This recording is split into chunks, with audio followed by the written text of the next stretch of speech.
আমরা দেখলাম যে বিভিন্ন সরকারি কর্মকর্তারা, বিভিন্ন গোয়েন্দা সংস্থার প্রধানগণ একটা পার্টি অফিসের দিকে তাদের কেবলা ঠিক করে ফেলেছেন। তারা সেখানে নিয়মিত যাচ্ছেন এবং আমরা মনে করছি যে এটা বাংলাদেশের গণতন্ত্রের জন্য হুমকি স্বরূপ। আমরা বিগত সময়ে যেই ইল প্র্যাকটিসগুলো দেখে এসেছিলাম আওয়ামী ফ্যাসিবাদের সময়ে, সেগুলো আবারও দেখা যাচ্ছে, সেগুলো আবারও মাথাচাড়া দিয়ে উঠছে। আমরা বাংলাদেশের সবসময়ই দেখেছি প্রশাসনের ঝোঁক থাকে ক্ষমতাসীনদের প্রতি, কিন্তু ক্ষমতাসীন হওয়ার আগেই, মানুষের জনরায় প্রকাশিত হওয়ার আগেই এই ধরনের ধৃষ্টতা আমরা কোনোভাবেই মেনে নেব না।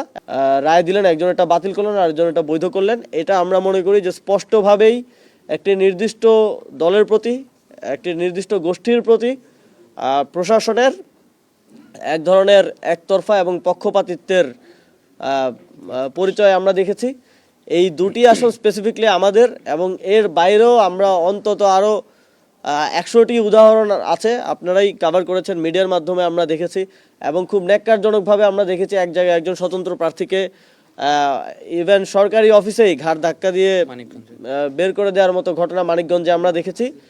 এটা যেই প্রার্থীরা নির্বাচন করছেন এবং বাংলাদেশের জনগণ যারা তাদের রায় প্রকাশ করবেন আগামী 12ই ফেব্রুয়ারি, তাদের জন্য একটা আশঙ্কার বিষয়, শঙ্কার বিষয় যে এই নির্বাচনটা কি সুষ্ঠু, নিরপেক্ষ এবং মানুষের ভোটাধিকার প্রয়োগের মাধ্যমে সম্পন্ন হবে, নাকি প্রশাসনের যেই বিগত 3টা নির্বাচনে আমরা দেখে এসেছি প্রশাসনের এক ধরনের পক্ষপাতিত্ব, একতরফা আচরণ, ব্যালট পূরণ করে রাতের ভোট, এই ধরনের একটা ব্যবস্থার মধ্য দিয়ে, একটা সেটেলমেন্টের মধ্য দিয়ে নির্বাচনটা হয়ে যাবে, এ ধরনের একটা শঙ্কা বাংলাদেশের জনগণের মধ্যে তৈরি হয়েছে। সে বিষয়ে আমরা ইলেকশন কমিশনকে আহ্বান জানিয়েছি যে এই ঘটনাগুলোর ক্ষেত্রে যথাযথ ব্যবস্থা গ্রহণ এবং সামনের শুনানিতে, যেটা ইলেকশন কমিশনের সরাসরি অধীনে হবে, আপিলের ক্ষেত্রে যেন কোনো ধরনের পক্ষপাতিত্ব আর না থাকে। যদি সেখানে কোনো ধরনের পক্ষপাতিত্ব হয়, তাহলে আমরা এই ইলেকশন কমিশনের নির্বাচন, একটা সুষ্ঠু নির্বাচন আয়োজনের যে সক্ষমতা, সেটার উপরে প্রশ্ন আসবে এবং বাংলাদেশের জনগণের মধ্যে যেই শঙ্কাটা তৈরি হয়েছে, আমরা যাচাই বাছাইয়ের প্রক্রিয়ার মধ্যে আমরা দেখেছি, সেই শঙ্কাটা আরও ঘনীভূত হবে। এর বাইরেও যদি আমার নিজ জন্মস্থানের কথা বলি, সেখানে আমরা দেখলাম যে বিএনপির যিনি প্রার্থী, তিনি ঋণ খেলাপির কথা উল্লেখ করেননি হলফনামায়। 190 কোটি টাকার তার ঋণ খেলাপি আছে এবং একই সাথে তিনি তুরস্কের নাগরিক। আমরা অনেক জায়গায় তার সেই আইডি কার্ডও ঘুরতে দেখছি সোশ্যাল মিডিয়ায় বিভিন্ন জায়গায়।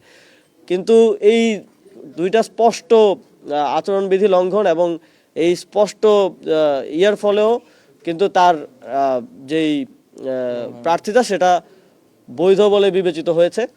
তো এই বিষয়গুলোতে সামনে যেহেতু আপিল হবে, আমরা স্পষ্টভাবে বলে দিতে চাই, আপিলে কোনো ধরনের পক্ষপাতিত্ব, প্রেফারেন্স এবং কোনো ধরনের বড় দলের প্রতি কোনো ধরনের দুর্বলতা আমরা ইলেকশন কমিশনের দেখতে চাই না। যদি সে ধরনের পরিস্থিতি আমরা দেখি, তাহলে জুলাই গণঅভ্যুত্থানের পরে আমাদের সবচেয়ে গুরুত্বপূর্ণ যে গণতান্ত্রিক রূপান্তরের যে এজেন্ডা, এবং এত এত মানুষ জীবন দিয়েছে, আহত হয়েছে, এখনও আমাদের অনেক ভাইয়েরা জুলাই গণঅভ্যুত্থানে গুলিবিদ্ধ হয়ে পঙ্গু হয়েছেন, তারা মানবেতর জীবনযাপন করছেন।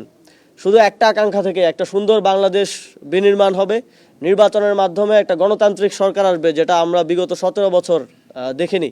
আমরা ভোটাধিকার প্রয়োগ করতে পারবো। এই ক্ষেত্রে যদি প্রশাসন, সরকার, রাজনৈতিক দল যে কোনোভাবে যদি এই সম্ভাবনাকে নষ্ট করার কোনো প্রক্রিয়া আমরা দেখি, এবং আমরা যদি দেখি আবারও পুরনো সেটেলমেন্টের মধ্য দিয়ে, আবারও কোনো একটা আন্ডারস্ট্যান্ডিংয়ের মধ্য দিয়ে এবার জনগণকে আবার প্রতারিত করার মতো কোনো ধরনের লক্ষণ যদি আমরা দেখি, আমরা কিন্তু নির্বাচনের দিন পর্যন্ত বসে থাকবো না।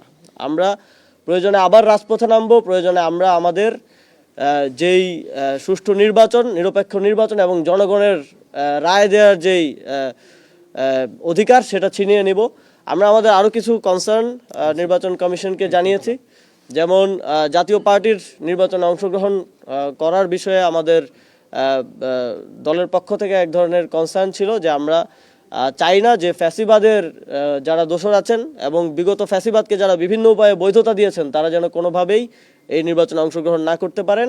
এবং এর বাইরেও আমরা শঙ্কার সাথে লক্ষ্য করেছি কিছু জায়গায় জুলাই গণঅভ্যুত্থানে হত্যা মামলার আসামি, এবং এমনও আছেন যারা 5টি মামলার হত্যা মামলার আসামি, তাদেরও মনোনয়নপত্র বৈধ বলে গৃহীত হয়েছে এবং স্থানীয়ভাবে তারা ফ্যাসিবাদী আওয়ামী লীগের যারা দোসর আছেন তাদের অর্থ, তাদের মাফিয়া এবং মাস্তানদেরকে নিয়ে এক ধরনের নির্বাচনী মহড়ার দিকে যাচ্ছেন, নির্বাচনী প্রক্রিয়ার দিকে যাচ্ছেন।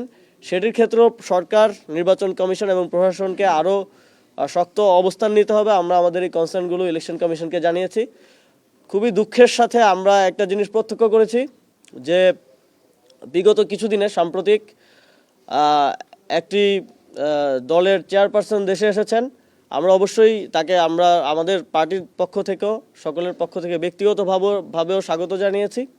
তবে তারপরে আমরা যেটা দেখলাম সেটা বাংলাদেশের গণতন্ত্রের জন্য একটা অশনি সংকেত। আমরা দেখলাম যে বিভিন্ন সরকারি কর্মকর্তারা, বিভিন্ন গোয়েন্দা সংস্থার প্রধানগণ একটা পার্টি অফিসের দিকে তাদের কেবলা ঠিক করে ফেলেছেন। তারা সেখানে নিয়মিত যাচ্ছেন এবং আমরা মনে করছি যে এটা বাংলাদেশের গণতন্ত্রের জন্য হুমকি স্বরূপ।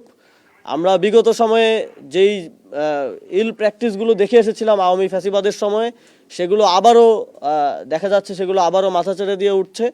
আমরা বাংলাদেশের সবসময়ই দেখেছি প্রশাসনের ঝোঁক থাকে ক্ষমতাসীনদের প্রতি, কিন্তু ক্ষমতাসীন হওয়ার আগেই, মানুষের জনরায় প্রকাশিত হওয়ার আগেই এই ধরনের ধৃষ্টতা আমরা কোনোভাবেই মেনে নেব না। এবং আমরা সরকারকে এবং নির্বাচন কমিশনকে আহ্বান জানাবো যে যারা সেখানে গিয়েছেন তারা স্পষ্টভাবেই তাদের সরকারি চাকরির যে বিধিমালা সেটা লঙ্ঘন করেছেন এবং একই সাথে বাংলাদেশের মানুষের আগামী নির্বাচনে জনরায় দেওয়ার এবং ভোটাধিকার প্রয়োগ করার যেই একটা উৎসাহ ছিল, সেই উৎসাহেও ভাটা পড়েছে এই ধরনের কার্যক্রমের মধ্য দিয়ে। আমরা সরকারকে আহ্বান জানাবো যে যারা সেখানে গিয়েছেন তাদের বিরুদ্ধে দ্রুত শাস্তিমূলক ব্যবস্থা গ্রহণ করা এবং এটা জনগণের কাছে নিশ্চিত করা যে জনগণের ভোটাধিকার দেওয়ার জন্য এখনও সুযোগ বাকি আছে, এখনও আপনাদের মধ্যেই কোনো সেটেলমেন্ট হয়ে যায় নাই। এই কনফিডেন্সটা আপনাদেরকেই আনতে হবে। এখনও যখন রাস্তায় বের হই, মানুষ জিজ্ঞেস করে যে ভাই নির্বাচন কি হবে কিনা।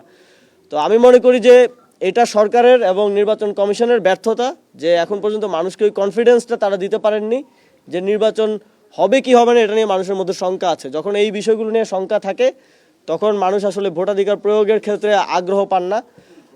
এবং আরেকটি বিষয় আমরা নির্বাচন কমিশনের দৃষ্টি আকর্ষণ করেছি, সেটা হচ্ছে আমরা দেখি যে অনেক এলাকাতেই এখনও সন্ত্রাসীরা, সশস্ত্র সন্ত্রাসীরা এবং চিহ্নিত সন্ত্রাসীরা খোলা আসমানের নিচে ঘুরে বেড়াচ্ছে। তাদেরকে জেলখানার বাইরে রেখে কোনোভাবে একটা সুষ্ঠু নির্বাচন আয়োজন করা সম্ভব না। এটা আমরা আমাদের তফসিল ঘোষণার পরের দিনই দেখেছি। আমাদের সহযোদ্ধা শরীফ ওসমান বিন হাদি তিনি গুলিবিদ্ধ হয়েছেন এবং পরবর্তীতে তিনি শহীদ হয়েছেন। তো সন্ত্রাসীদেরকে যদি, চিহ্নিত সন্ত্রাসীদের প্রত্যেকটা থানার কাছে কিন্তু ইনফরমেশন থাকে যে ওই থানার অধীনে কোন কোন সন্ত্রাসীরা ঘুরে বেড়াচ্ছেন, কাদের কাছে অস্ত্র আছে, অবৈধ অস্ত্র আছে, কারা মাদকের কার্টেলগুলো চালান। তো ওই ইনফরমেশনগুলোকে কাজে লাগিয়ে অতি সত্বর তাদেরকে গ্রেফতার করতে হবে। সারা দেশব্যাপী গ্রেফতার অভিযানের মাধ্যমে তাদেরকে গ্রেফতার করে মানুষকে নিশ্চয়তা দিতে হবে যে মানুষ নিরাপদে, নির্বিঘ্নে, সুষ্ঠু এবং নিরপেক্ষ নির্বাচনে তাদের ভোটাধিকার প্রয়োগ করতে পারবে।